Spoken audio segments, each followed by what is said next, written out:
My name is Alex Roberts, and this is my Boy Scout Eagle Project. I'm creating a Holocaust Memorial to honor the survivors in Monmouth County, New Jersey. This memorial will be displayed at the Jewish Federation of Greater Monmouth County. My goal for this memorial is to combat Holocaust denial. It will travel to schools, museums, and religious institutions to create awareness and to educate the community, young and old. It was my honor to meet and interview Holocaust survivors, and you will hear parts of their stories. The Holocaust was the murder of at least 11 million people under the regime of Adolf Hitler. 6 million were Jewish and 1.1 million were children.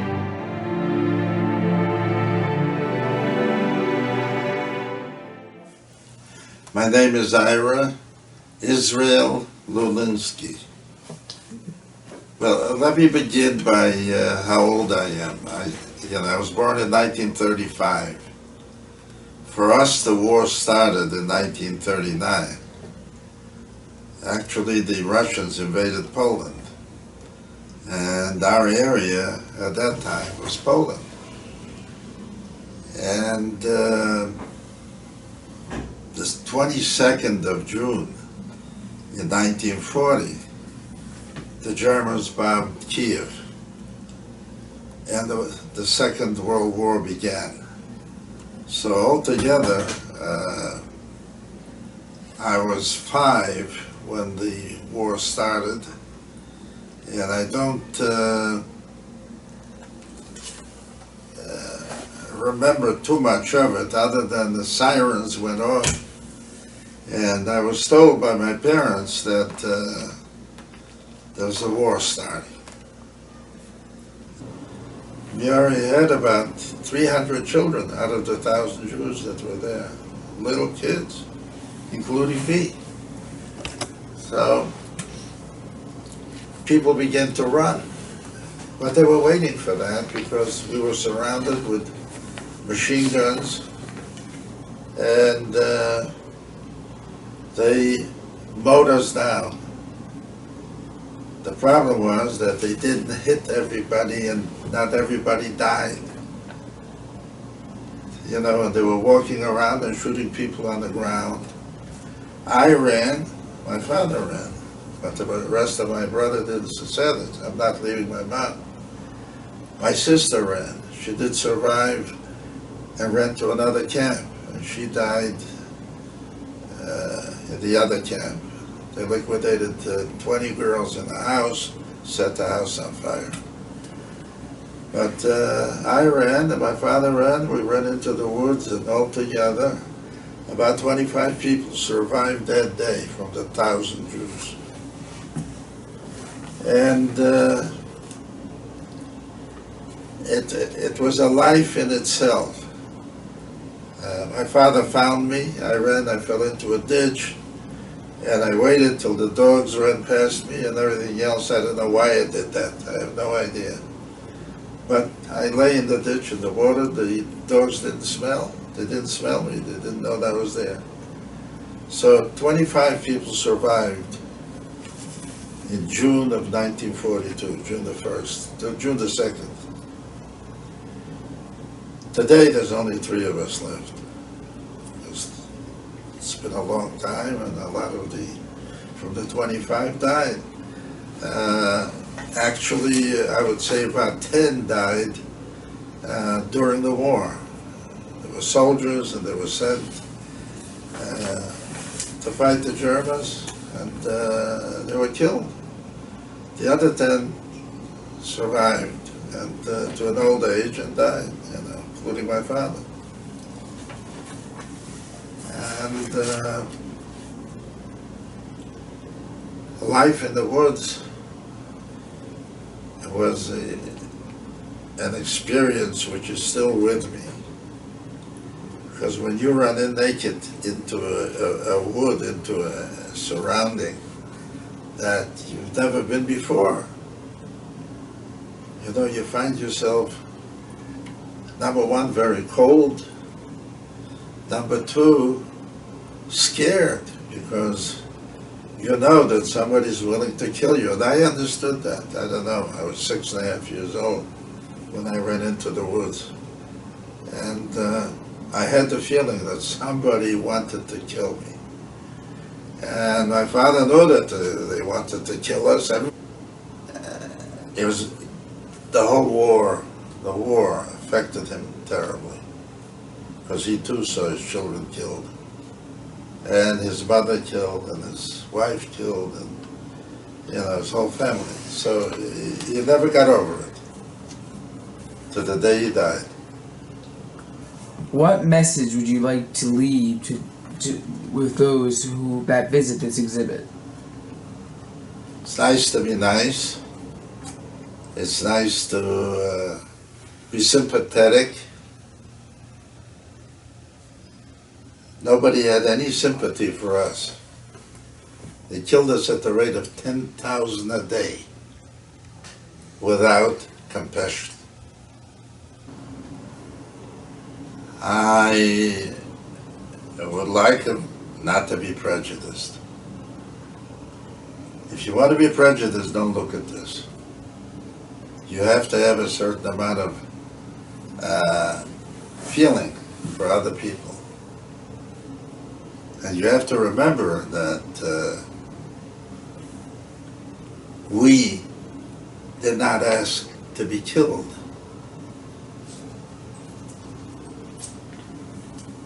And last question. What would you like people to remember about you and your experiences and the Holocaust? I'm not sure that I'm very concerned about what people think of me, or I'm very concerned what my grandchildren think of me. That's what's important to me. Other groups murdered by the Nazis were Jehovah's Witnesses, homosexuals, mentally and physically disabled people, and gypsies. Hitler called this the final solution. Holocaust is a word of Greek origin meaning sacrifice by fire. The Nazis who came to power in Germany in January of 1933 believed that the Germans were racially superior and that the Jews were inferior, as well as the gypsies and the mentally and physically disabled.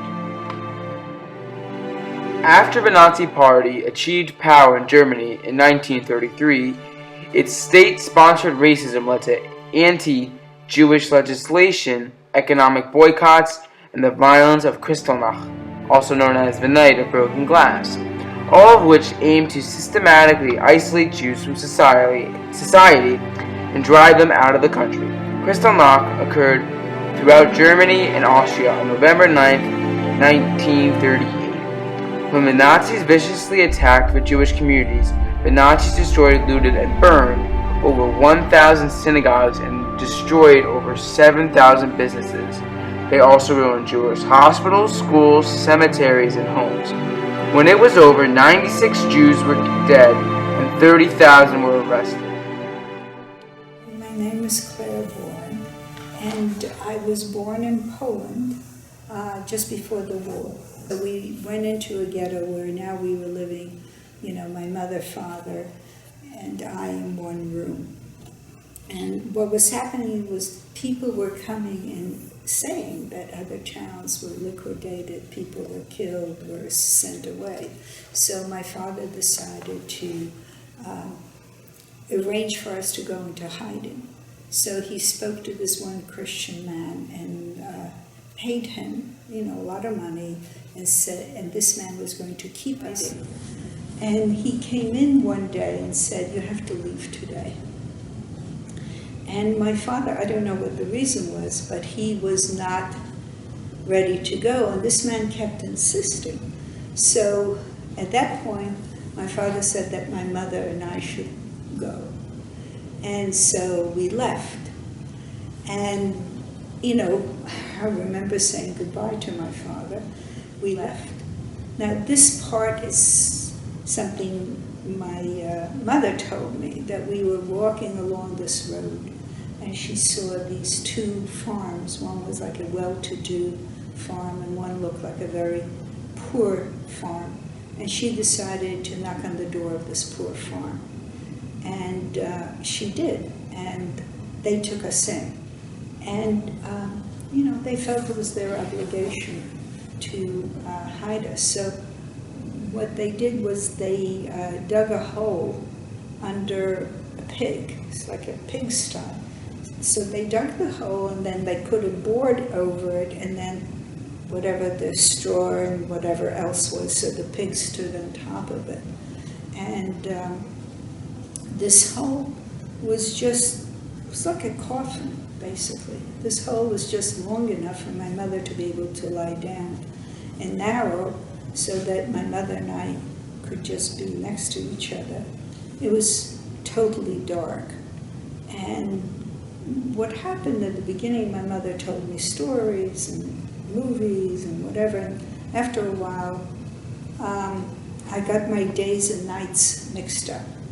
So when she was awake, I was asleep, and when I was asleep, she was awake, so I wound up being alone all day, all night, in the darkness, without anyone to speak to, without any stimulation. So after a while, I guess I just sort of retreated totally into an imaginary world. But to such an extent that I guess we used to come out at night to use the bathroom or get food or whatever, that these farmers said to my mother that I was possessed by the devil and that she should kill me. Because apparently I was not talking, normally. I was... Last question. Yes. What message would you like to leave with those that visit this exhibit?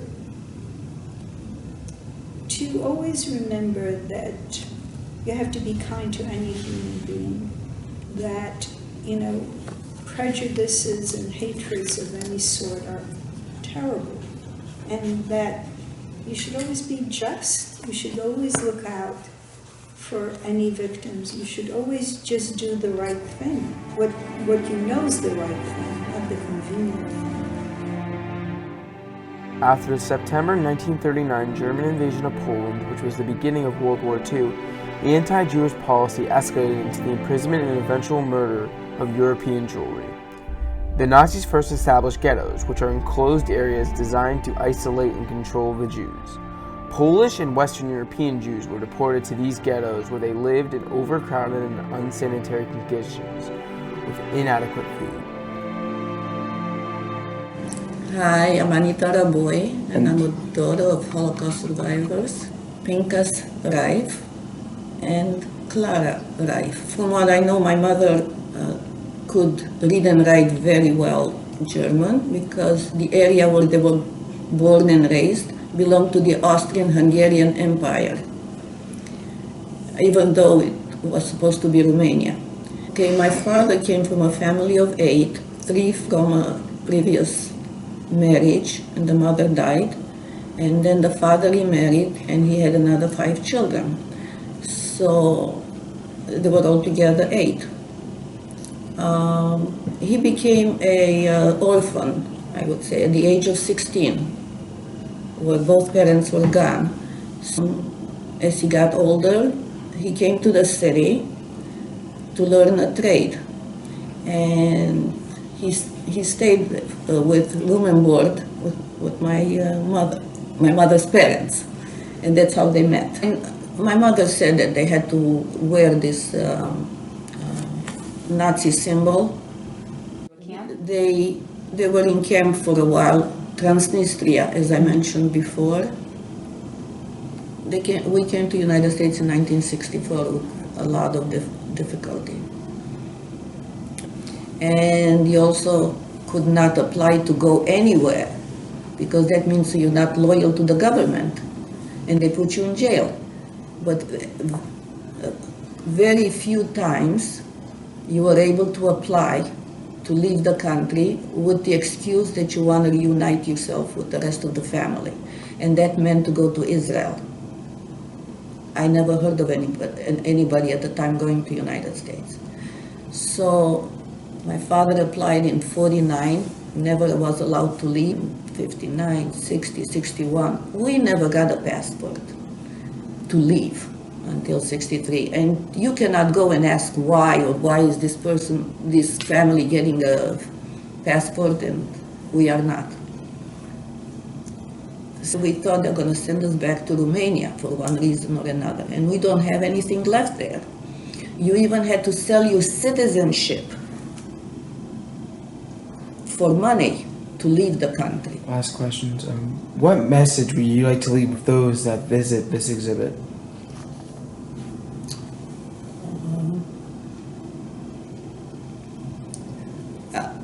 I admire everybody's strength, zest for life, and going on to bigger and better things, rebuilding families, having children, educating their children. In the early years of the Nazi regime, the government established concentration camps to concentrate and monitor the Jewish population, as well as to facilitate the later deportation of the Jews from other European countries that were taken over by the Nazis. They also established forced labor camps and transit camps. They also went into cities and mass murdered thousands of Jews before they even reached the camps.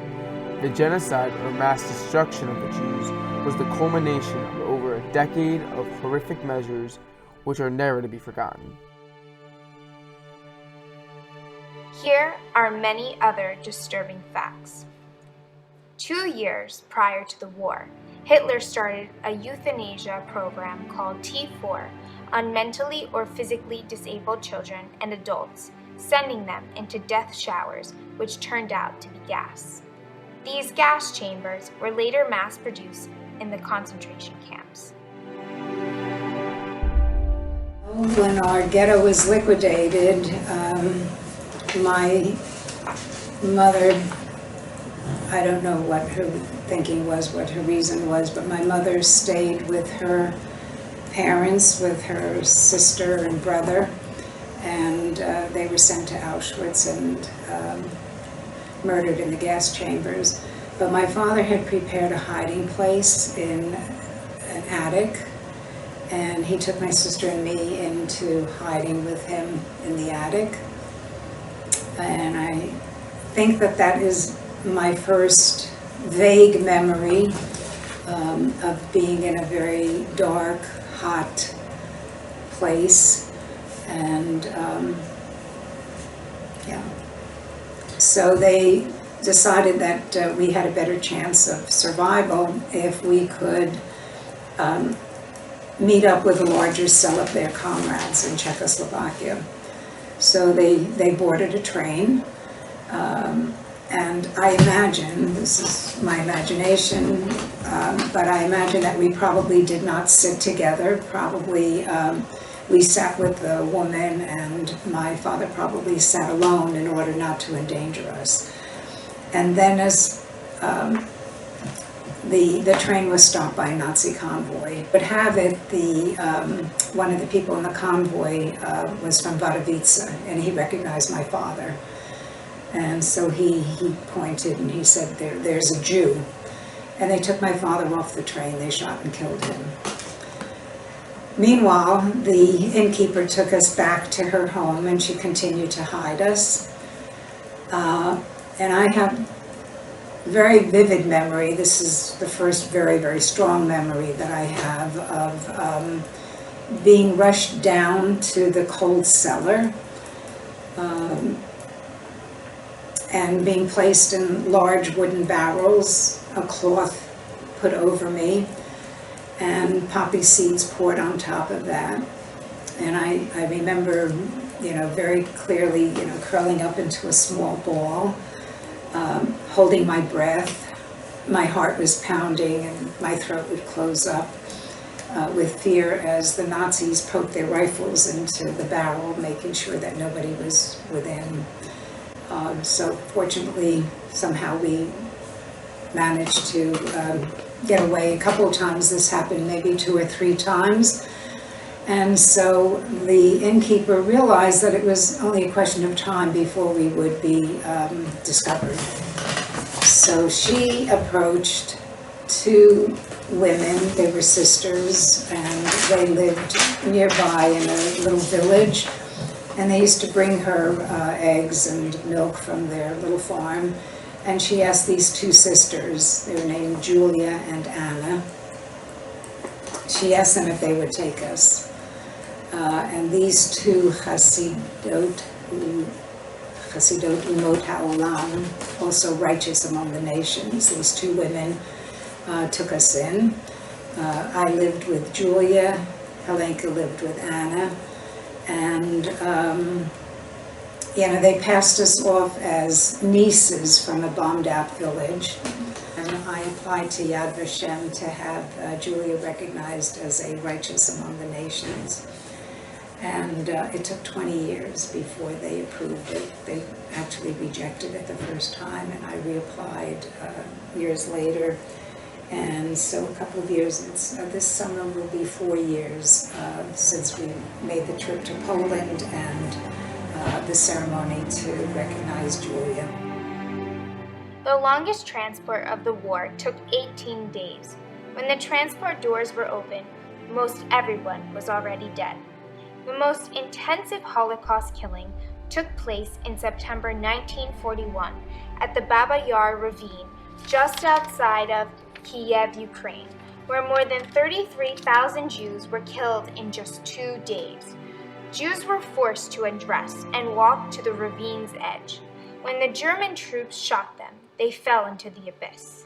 The Nazis then pushed the wall of the ravine over, burying the dead and the living. My name is Ruth Millman, and I'm a child survivor of the Holocaust. I was born in Warsaw, Poland, which is the capital. We were a very, very close family. There must have been about 80 of us. Out of the 80 immediate family members, probably about 14 survived, and the rest were murdered by the Nazis. I always use the word murdered because a lot of people say killed, and they weren't killed. They were murdered by the Nazis, and I want to make that very clear to you.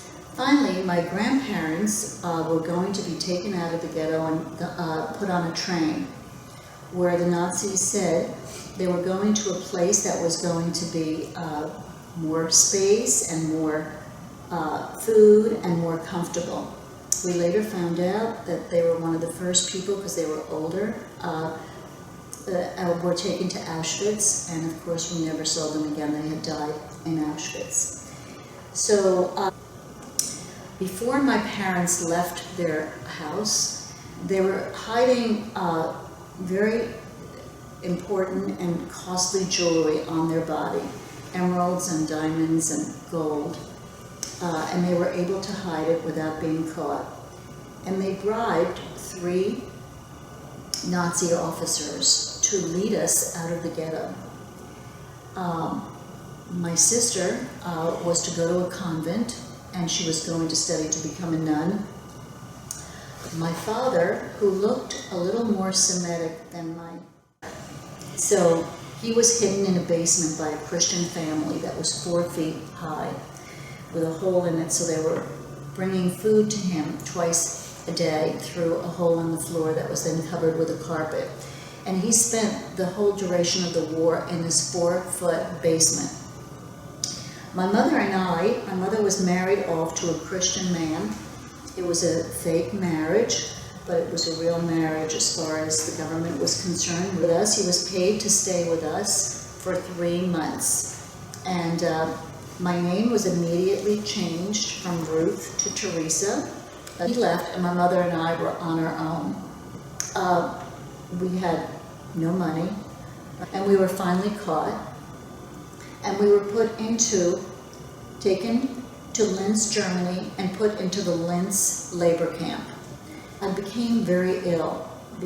By that time, the Allies had gotten into the war. During one of these bombardments of the camp, with the fires going on and the Nazis being busy putting out the fires, my mother and 4 other women stole shears from the kitchen. They wrapped me in a blanket. They cut a hole in the fence and ran out of the camp with me in their arms. Finally reached Riccione, Italy. It's a small town in Italy. on the Adriatic Sea, beautiful. And we stayed with these partisans until the end of the war. And then we heard big tanks coming through Regione and saying, the war is over, the war is over, you can go home. So my mother practically hitchhiked back. We finally made our way back to Poland. It took us over a month. And we went to the American Red Cross. The American Red Cross had stations set up all over Europe. And we went there, and they had lists. But on that list, we saw my father and my sister that were looking for us all over the world. The American Red Cross drove us to where they were, and you can imagine what a fabulous reunion we had. One of the main things that I want to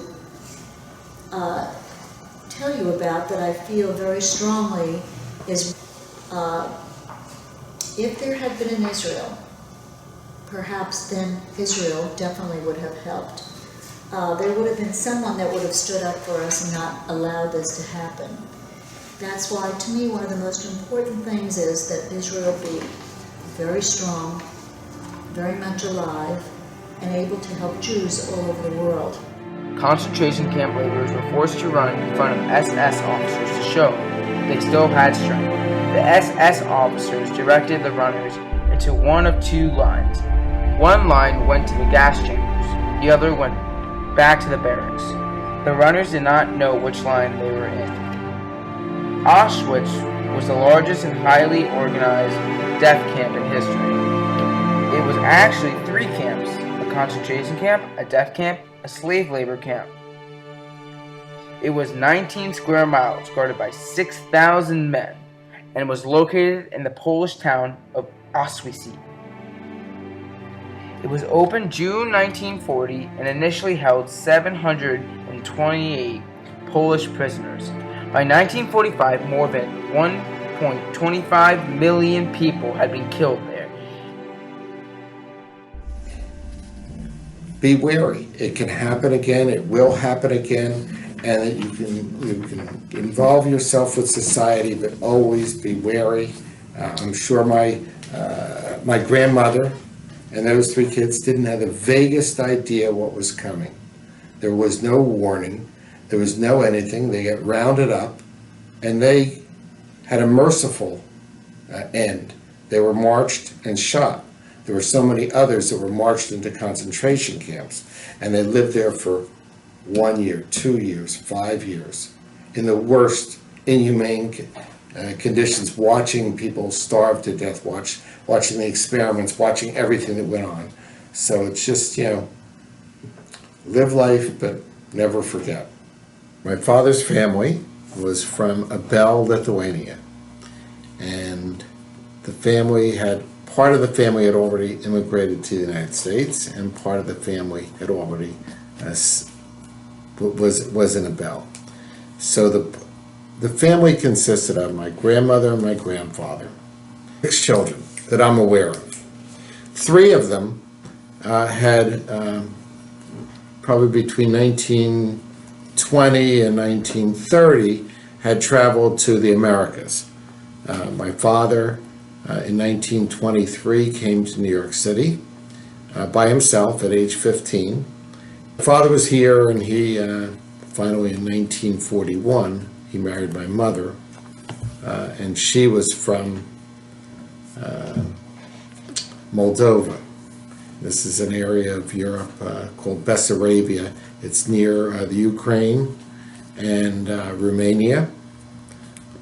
And her family had mostly come over before the Holocaust, even though that area during the Holocaust was totally decimated. So the people that were left in 1941 when the Germans came into this little shtetl was my grandmother Ito and 3 of her children. To where my thoughts are on this.